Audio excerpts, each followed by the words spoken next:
It's always easy in retrospect to look back on things and say, if I only knew then what I knew now, would I have made a different decision? And in many cases, the answer, of course, is always yes. But we can learn from history. And history does have a way of repeating itself. I just was having a conversation with a student that joined me on an Internet Mastery cruise in 2018. So that would be now 6 years ago. And he said to me that he wished he had paid more attention to my conversations about Bitcoin in 2018. That's when Bitcoin was $8,300 per Bitcoin. And I'll never forget that we had a bonus session during this Internet Mastery at Sea cruise. We had about 100 students on the cruise. And of course, back in 2018, no one wanted to hear about Bitcoin. So about 7 or 8 people showed up at this bonus session. I don't really think anyone took it very seriously. And then a few months later, Bitcoin went from 8,300 down to 3,100. And of course, everybody seemed to rejoice in the enthusiasm that they had not listened to my advice. And of course, not every bit of advice I give is great advice. I mean, we all make comments and hope for certain expectations and results that may work out a little bit differently than we had hoped. So everybody was seemingly very excited that Bitcoin was crashing, Bitcoin was going to go to zero. And this particular exchange that I just had was, I wish I had listened more in 2018. Bitcoin, of course, now is at $101,000. That is a 12 and a half times increase, 12 and a half times return on investment in just a 6-year period. Now, for those of you that were part of our Internet Mastery community a year ago, where Bitcoin was 31,000, that is still a 325% increase over just 12 months ago. So we can look back and we can say, well, I was there and I missed it, or maybe I was there and I took advantage of it. I'm very excited about what Denise Brooks just told me the other day. We had a one-on-one roundtable at the office, and she told me that since Las Vegas, where we were talking about a Bitcoin strategy of just simply buying $10 a day worth of Bitcoin, that's it, just $10 a day, and cost averaging that purchase. Well, that was a little over 100 days ago. So $100 or 100 days at $10 a day in Bitcoin is a little over $1,000 in deposits in her Coinbase account. And today that's over $3,000. So that's a 200% return since August. So we all have these opportunities, and we all get to choose what we decide we want to move forward with and what we don't. And that's what life's all about, right? The ability for us to make choices.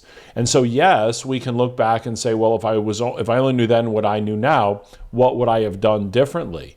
And sometimes we can beat ourselves up over it. But the reality is, if we just learn from it and we say, you know what, I was in that place and this is the decision that I made. And you understand that it's never too late to start. That was my response. So Bitcoin's at 100,000 now. It's still never too late to start. Now, is it going to go down? Probably. Is it going to go back up? Absolutely. Bitcoin is on its way to $1 million. That's another 10x increase. I don't know when. I can't make that prediction. Can it go down to 30,000 before it goes to 100? Before it goes to 1 million? Not likely. But it could. There's no way to say what is going to happen in the future with any opportunity, particularly an investment that is risky. So you do need to be cautious. You do need to be careful. You should never risk money you can afford to lose. You can't afford to lose. But at the end of the day, if you don't take that risk, then there is no reward. I was watching something the other day. I thought it was very interesting because we've all heard this phrase that winners don't quit and quitters don't win. And you may have said that to yourself. You may have heard somebody say that to yourself. But the real context of the story is that that's actually not correct. It said winners don't quit and quitters don't win, but actually winners quit all the time. Winners quit doing the things that don't work. And so as you are building and growing your Amazon business or other aspects of your life, ask yourself this question: what are you doing that isn't working? And how can you eliminate that? And even if it's only a few points, a few percentages of the amount of time that you spend or the amount of effort that you put in, if you can make that small change, that could make a huge difference in your results. So would I invest in Bitcoin now? Yes. In fact, I am still currently investing in a variety of cryptocurrencies myself. I've not stopped. I've continued to invest. I've never sold throughout the years. I've never sold my Bitcoin. I've never sold my Ethereum. I've never sold my Litecoin. I've never sold my ADA. There's a lot of good opportunities. You got to have a strong heart, I must say, because when you have six-figure down days and six-figure up days, you go through this insane roller coaster. But if you believe in the long-term overall view of what cryptocurrency is and has value in, then you just put it in place, you lock it away, and you save it. My whole investment strategy is that it is a long-term, and when I make those payments into my investment account, that money is gone. I'm not saving for a rainy day. This is not a fund that I use when I need money for something. And I think that's an important distinction. Oh, I needed money to buy this, or I wanted to invest in that, so I had to sell. Well, then you've invested, in my opinion, for the wrong reasons. The whole objective of investing this way is that when you make that investment, that money's gone. It's not yours anymore, that you can just simply take any time you want out. And then when you're finally ready to pull it out, that's when your investment strategy is complete. But you can't look back and say, oh, well, I needed to do this, so I pulled it out for that, and I wish I hadn't have done it, but you did. So you can either continue to harp on why you did, or you can get back in the game. And here's what I love about this crypto strategy. Everyone can do it. No, I'm not making income claims or promises, and I'm telling you in advance, it's risky. You can follow this strategy in the next 6 months, you can lose. But you can't lose it all because it's not going to go to zero. And if you don't sell it, you haven't lost anything. This is true with real estate or stock or any other type of investing as well. But when you set up a Coinbase account, you can save $2 a day. You set up an auto transfer. $2 comes out of your checking account every day. I don't think there's anyone that's in internet mastery whose life would change dramatically if they had $60 left in the bank or less in the bank at the end of the month. If you did, that's a whole other conversation. But if you just invested $2 a day at the end of the year, you'd have $700 in savings, and that could be worth $400, quite frankly, or maybe it could be worth $4,000. Crypto goes in cycles just like the economy and just like real estate and just like the stock market. It's going to ebb and flow. But when you cost average your investments, you start to see some pretty nice returns. You're never going to buy at the high. You're never going to buy at the low, but you're going to buy some at the high and some at the low. And obviously the majority is going to be more in the middle. So if it was me, I would be buying Bitcoin and Ethereum. That's it. Those are the only two. Now, you can get a whole bunch of risky ones that go up and down like crazy and have wild swings. But I think if you're just a new investor into this space, I think just small amounts work. If you can do $10 a day, that's $300 a month. For some of you, that might be a little bit of a stretch, but then ask yourself, do I really need that coffee from Starbucks? That's 1 gallon of gas a day. I mean, you have to put those things into reality, and at some point in time, you need to make yourself a priority and pay yourself first. By the way, when you pay a bill, you can't get that money back. When you buy something from the store, some groceries, and you eat that food, you can't get your money back. So when you make that deposit into your Coinbase account, that money's gone. Just treat it that way, like you paid a bill, except you paid it to your own personal fund. $5 a day in Bitcoin and $5 a day in Ethereum. That's $10 a day. That's $3,650 at the end of the year. After 10 years, you have $36,500 you put in. Over the last 12 years, Bitcoin has been the highest increase in value of any investment in the history of the world. Not even close, by the way. Not even close. If you had bought $100 worth of Bitcoin in 2012, $100 in Bitcoin in 2012, today you would have $1.5 million if you hadn't sold. That's what Bitcoin has done in terms of its appreciation. And a lot of these cryptocurrencies are in a similar type of growth spurt. So are there opportunities? There are. Is it going to be as big as it has been? It will not. That's how all opportunities are. But I just want to encourage you to do something to split up your potential investment opportunity. I don't look at an Amazon business as a long-term investment. I look at it as a business. Now, a business is an investment. A business is something that allows us to get income and cash flow and tax deductions.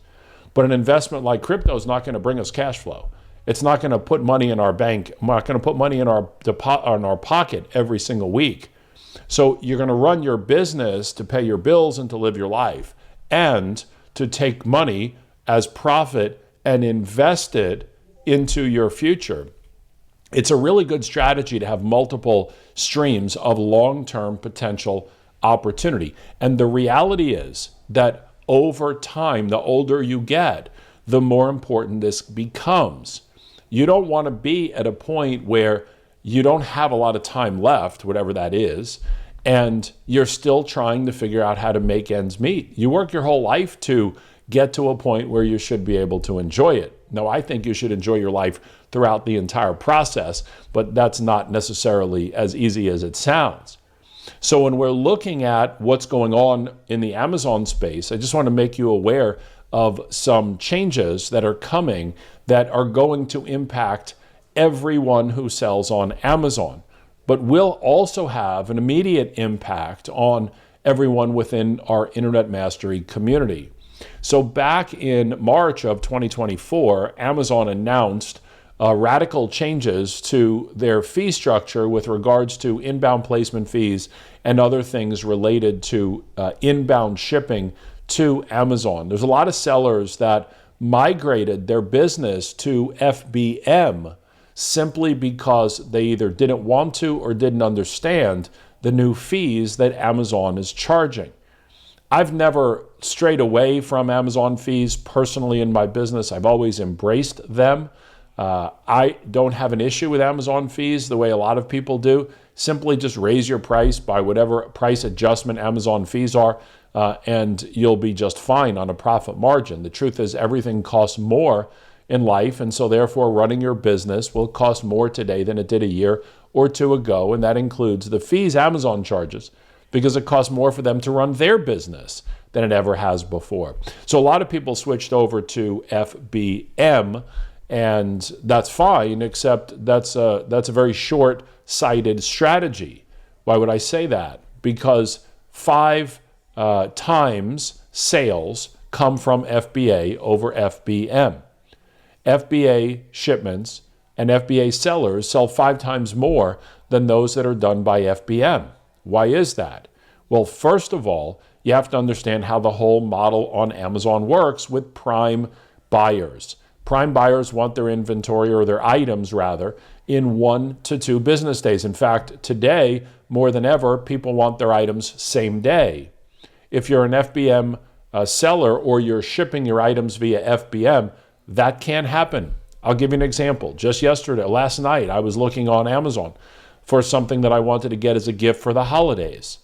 And the seller was FBM, and it said it would be delivered after the holidays. Well, I quickly scrolled up to the top of the page and selected the Prime icon to filter out anything that was going to be delivered after the holidays. And that's what happens. So it's not that you won't sell anything or can't sell anything as an FBM or shipping via the fulfillment by merchant method. It's that you'll sell far more if you are fulfilling via FBA. So even if the fees are a little higher, okay, the fees are a little bit higher, but I sell 5 times as much. Which would you rather have? Slightly less profit per unit or selling way more units? At the end of the day, the math is always the same. People who are fulfilling via FBA will always sell more and make more money. And again, worst case scenario, you just raise your prices just a little bit. So within our Internet Mastery community, we built the Prep Center. We also have our Prep from Home technology, where people who are sending items to Amazon can use the technology if they're doing it from home, or if they are utilizing the Prep Center, they ship it to the Prep Center, and then the Internet Mastery technology, the Prep Center technology, works in the effort to get the items to Amazon.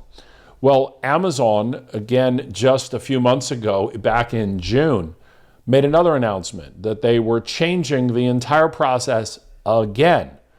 And more importantly, they're changing the process for companies like Internet Mastery that are third-party Amazon developers and build technology using Amazon's platform.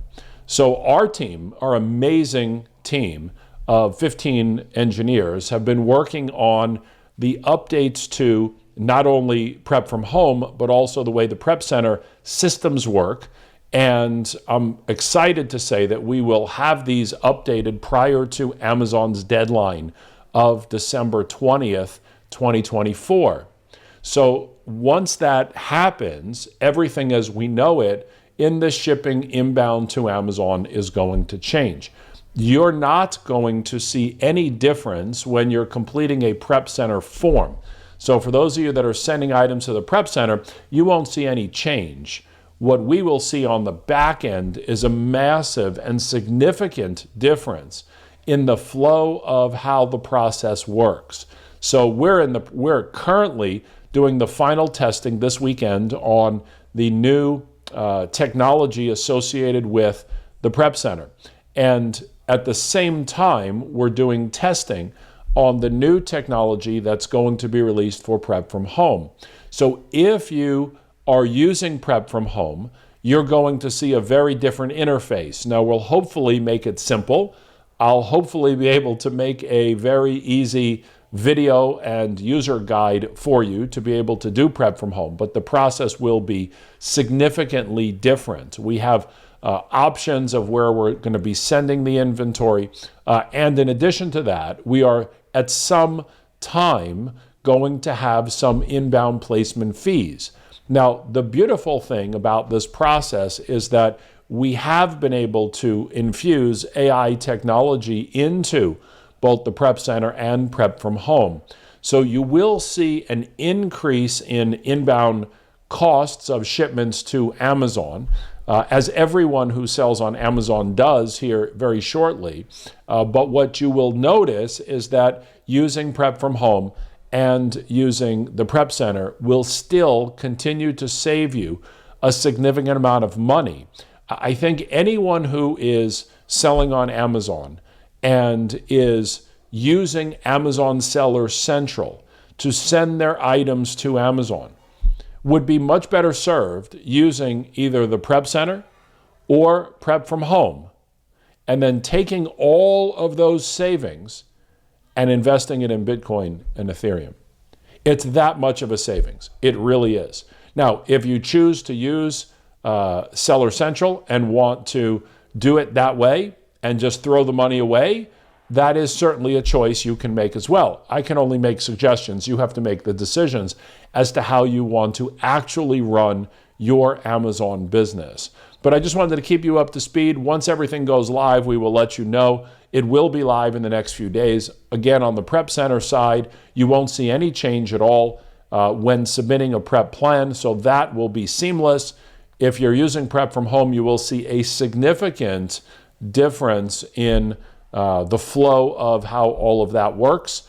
But what I'm grateful for is that we have such an incredible development team and set of engineers on our team that we are ahead of the curve and making sure that we have the latest technology to make sure that each one of the people that we're working with is able to maximize their results and then continue to make each year better than the next year.